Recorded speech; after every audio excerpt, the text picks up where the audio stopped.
In this video, we're going to cover 5 easy tips on how to have a strong laning phase. One of the most important things to do in the laning phase is to get level 2 as soon as possible. This is important because having a level advantage over your opponent allows you to make some very aggressive plays, especially if you're playing an engaged support. And even if you're not playing an engaged support, having level 2 first denies your opponent the opportunity to play aggressive. So always try to auto the minion wave whenever you can, in addition to doing normal support things.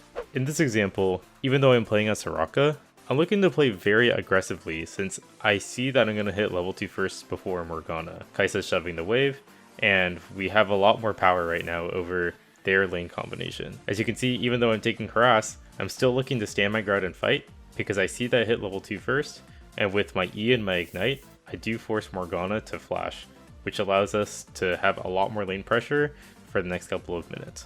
Speaking of level 1, something you should always be doing is using your Trinket ward in this pixel bush at 120. This is really important because if the enemy jungler ends up taking Scuttle Crab early on, you can spot the enemy jungler out. And if the enemy jungler decides to invade your blue buff or your Gromp, or instead goes to your red side and golems if you're on the opposite side, then spotting them out like that is really helpful because it allows you to know how you should play out your lane, whether you can be aggressive or whether you should be passive. In addition to putting your Trinket ward in the river, you should always check whether your opponent is giving a leash to your jungler.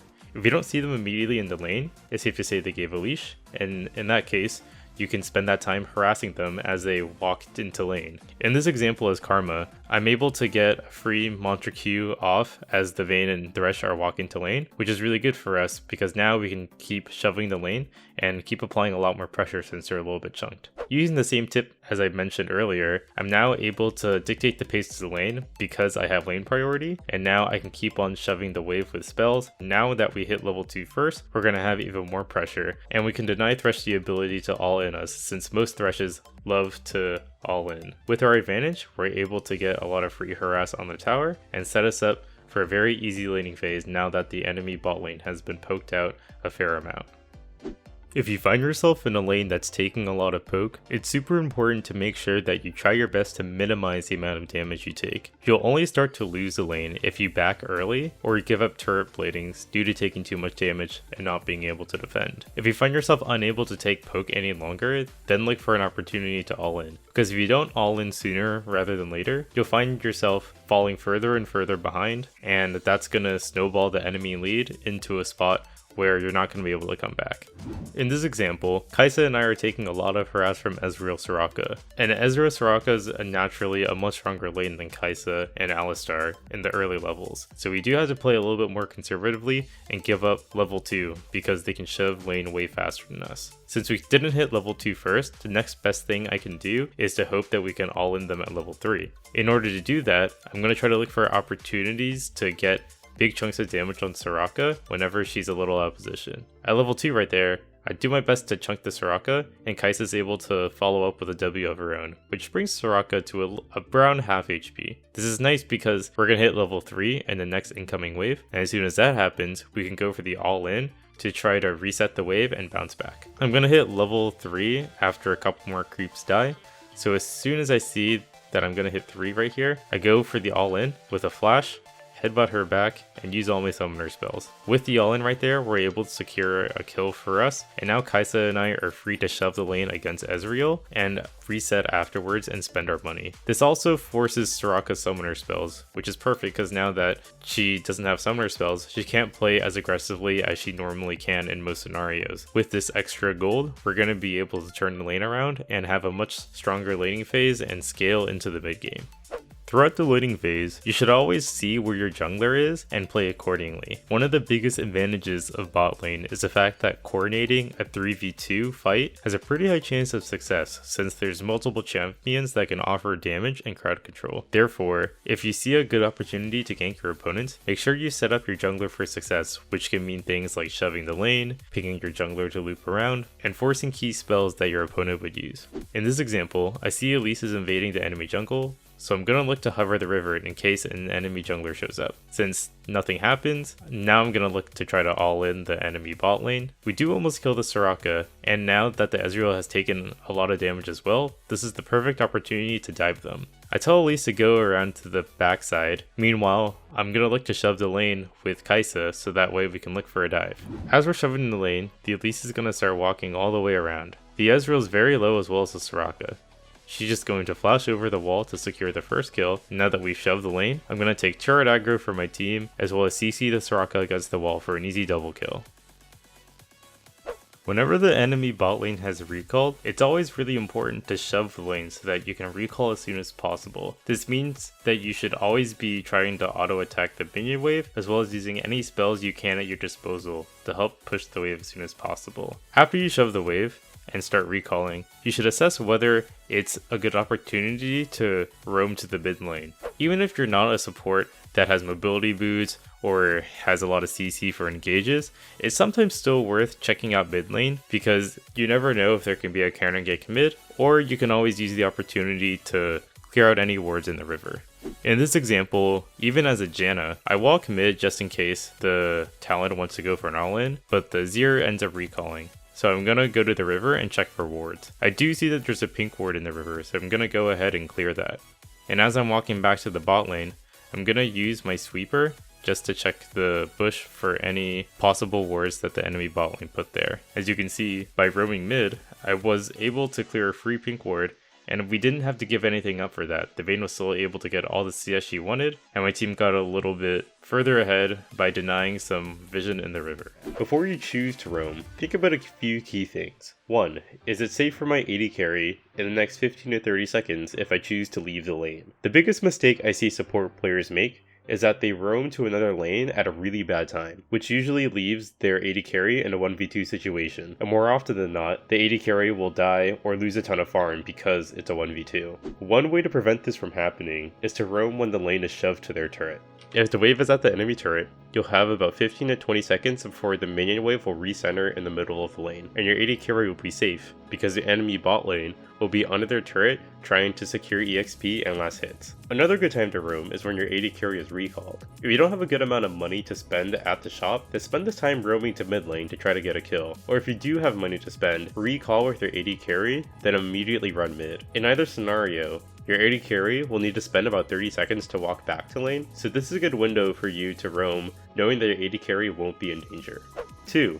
If I roam to another lane, are we able to get something done? Communication is a big part of League of Legends, so if you decided to roam, then communicate that to the lane. I would generally avoid going to top lane since it's a much farther distance to travel on the map, so try to stick to mid lane or the enemy jungle. There's a lot of situations that help determine whether your teammates need help in these positions. If they mention that the enemy laner has flash down, then put a much higher priority on ganking for a kill. If your teammate is planning to recall but doesn't have enough mana to shove the wave, then coming to that lane to help push is an easy way to relieve pressure. If your jungler is planning to invade into the enemy jungle, then trailing your jungler in case he fights will be helpful. Overall, think about what you can get done if you choose to roam, because if you don't think you'll get anything done with your roam, then it's probably not worth it. 3. Even if you're not a support champion that generally roams and ganks for kills, if you think that the enemy support is planning to roam, then you have to make a decision. You can either follow them to where you think they'll roam, which is usually mid lane, or you can stay bot lane and zone out the enemy AD carry from farm.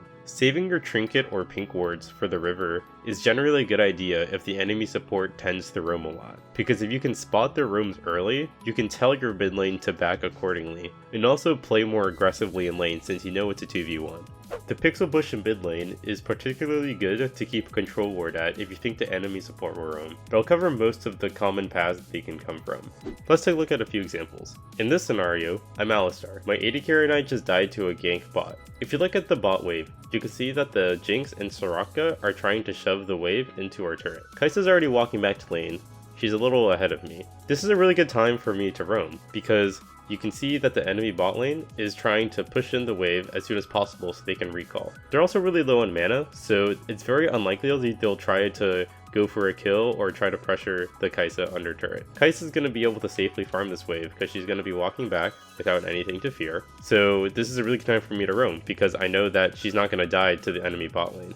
I choose to go mid because that's the closest lane to where I can get something done. My Kha'Zix has to last it under turret, so I don't really want to try to go for a gank on this Aurelia because we're going to lose out on Lona farm if the Aurelia gets away. So instead of going to gank mid, I'm going to spend my time just checking the bushes for wards. So I'm going to check this bush in particular because this generally has a control ward that's placed by the enemy mid laner, and since I didn't find anything, I'm just going to go ahead and walk back bot. I'll use his blast cone to get over the wall, and I'm just going to reconvene back to my bot lane. I'll check this tri-bush as well for any kind of control ward. Didn't spot anything. This bush didn't have a control ward, but that's okay. I pretty much checked a lot of bushes in the area for a control ward. And even though I didn't get anything done with respect to getting a kill or a gank, it was still a much better use of my time than staying bot lane. Because my Kai'Sa was able to farm pretty safely, get a shove in without any fear of dying, and the enemy bot lane has a return, so now I can just stay bot lane with my Kai'Sa. Here's an example of when it's not a good idea to roam. Vin and I are trying to shove the lane as soon as possible so we can both recall. We know that the enemy bot lane has just recalled, so this is a good opportunity to do so once we push the wave in to maximize our farm. Now that we're recalling, it's important to once again look at the state of where the minion wave is in bot lane to see whether or not it's okay for me to leave Vayne by herself. Looking at the bot lane, you can see that the enemy Varus and Braum are going to try to look to shove the wave as soon as possible. They'll hit 6 on this wave, so they're going to be really potent with all their ultimates and CC that they have now. If I choose to leave Vayne right now, there's a very high chance that she's just going to die on her own, because if she gets caught by one of them, then she's just going to get blown up in a 1v2. Looking at mid lane, I can see my Ryze is looking to move topside, so there isn't really a point in going mid, because if I choose to go mid right now, there isn't going to be anyone to help me out and help me kill the Taliyah. So I'm going to choose to stay with my Vayne and just help her out in the 2v2, because I know as long as I stay bot side, the enemy bot lane won't try to jump on my Vayne and kill her. And I think this is the much better call to make because it's much less risky to just stay here, and we are definitely much better in the 2v2 scenario. And as you can see, even though the enemy bot lane has both their ultimates, they're not going to choose to fight us. So that's really good for us. And luckily for me, our Nuna's going to come in for a gank, so I'm going to help execute a gank, and we're going to get a free kill on the Braum. So staying in this bot lane was actually the right call. It didn't really matter if I went mid because I wouldn't have gotten anything done, and I made sure that Vayne did not die and helped us secure a kill once we got a gank from our jungler. So in this scenario, it's important to recognize that even though I have mobility boots and I'm playing Thresh, a champion that's excellent at roaming and providing CC, it sometimes isn't worth it in this scenario for me to roam. So don't feel like you're obligated to roam 24/7 if you're playing a champion that is good at doing it. You really need to look at the positioning of both your teammates and the state of the minion wave and bot lane in order to have the information to make a decision on whether to roam or not.